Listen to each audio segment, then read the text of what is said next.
firman Allah Subhanahu wa Ta'ala yang berbunyi, Allah telah menjadikan Ka'bah, rumah suci itu sebagai pusat bagi manusia. Quran Surat Al-Ma'idah 97. Neil Armstrong telah membuktikan bahwa kota Mekah yang terletaknya Ka'bah adalah pusat planet bumi. Sebenarnya di dalam Al-Quran terlebih dahulu membicarakan perkara ini. Sebagai hamba Allah yang diberikan akal pikiran, perlulah meneliti dan berpikir di balik rahasia-rahasia yang terkandung di dalam ayat-ayat suci Al-Quran.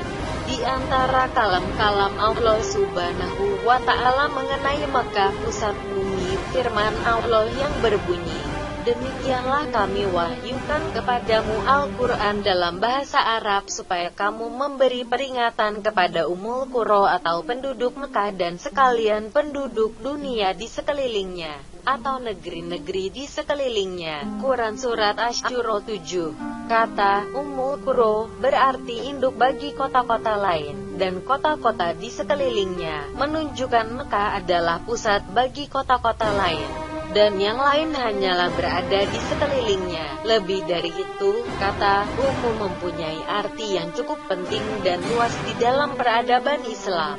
Sebagaimana seorang ibu adalah sumber dari keturunan, maka Mekah juga merupakan sumber dari semua negeri lain serta keunggulan di atas semua kota.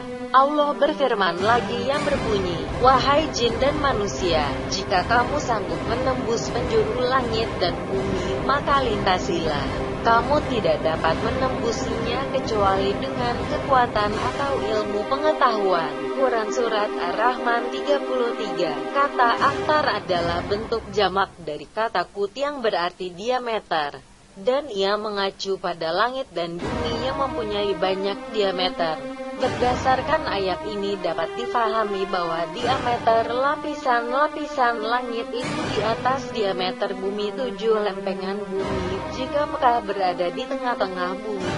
Dengan itu berarti bahwa Mekah juga berada di tengah-tengah lapisan-lapisan langit. Selain itu ada hadis yang menerangkan bahwa Masjidil Haram di Mekah, tempat Ka'bah berada itu ada di tengah-tengah 7 lapisan langit dan 7 lapisan yang membentuk bumi. Nabi Muhammad Shallallahu Alaihi Wasallam bersabda, maksudnya, wahai orang-orang Mekah, wahai orang-orang Quraisy, sesungguhnya kamu berada di bawah pertengahan langit. Berdasarkan penelitian di atas bahwa Mekah berada pada tengah-tengah bumi, pusat dunia, maka benar-benar diyakini bahwa kota suci Mekah bukan Greenwich yang seharusnya dijadikan rujukan waktu dunia. Neil Armstrong membuktikan bahwa kota Mekah yang terletak Ka'bah adalah pusat planet bumi.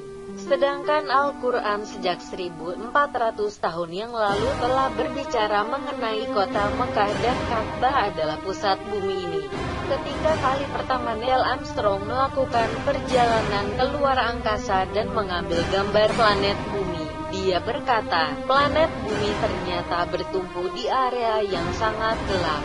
Dan di manakah ia berpusat? Fakta ini telah diteliti melalui sebuah penelitian ilmiah. Para angkasawan telah menemukan bahwa planet bumi itu mengeluarkan satu radiasi. Secara resmi mereka mengumumkannya di internet. Tapi sayangnya 21 hari kemudian website tersebut hilang dan seperti ada alasan tersembunyi di balik penghapusan halaman web tersebut. Setelah melakukan penelitian lebih lanjut, ternyata radiasi tersebut berpusat di kota Mekah, dan tepatnya berasal daripada Ka'bah. Yang mengejutkan adalah radiasi tersebut bersifat infinite atau tidak berakhir. Perkara ini terbukti ketika mereka mengambil foto planet Mars. Radiasi tersebut masih berlanjutan. Para peneliti Muslim mempercayai bahwa radiasi ini memiliki karakteristik dan menghubungkan antara Ka'bah di planet bumi dengan Ka'bah di alam akhirat. Di tengah-tengah antara kutub utara dan kutub selatan, terdapat suatu area yang bernama zero magnetism area, di mana apabila kita mengeluarkan kompas di kawasan tersebut, maka jarum kompas tersebut tidak akan bergerak sama sekali karena daya tarikan yang sama besar antara kedua kutub. Itulah sebabnya jika seseorang tinggal di Mekah, maka dia akan hidup lebih lama, lebih sehat, dan tidak banyak dipengaruhi oleh banyak kekuatan gravitasi. Oleh sebab itulah ketika kita mengelilingi Ka'bah, maka seakan-akan diri kita dicas oleh suatu tenaga misteri yang menyebabkan kita bertenaga ketika mengelilingi Ka'bah, dan ini adalah fakta yang telah dibuktikan secara ilmiah. Penelitian lainnya menyatakan bahwa batu Hajar Aswad merupakan batu tertua di dunia dan juga bisa terapung di air. Di sebuah museum di negara Inggris, terdapat 3 buah potongan batu tersebut dari Ka'bah, dan pihak museum juga mengatakan bahwa bongkahan batu-batu tersebut bukan berasal dari sistem tata surya kita. Rasulullah Shallallahu Alaihi Wasallam bersabda, Hajar Aswad itu diturunkan dari surga, warnanya lebih putih daripada susu. Dan dosa-dosa anak cucu Adamlah yang menjadikannya hitam. Dari Jami' al-Tirmizi.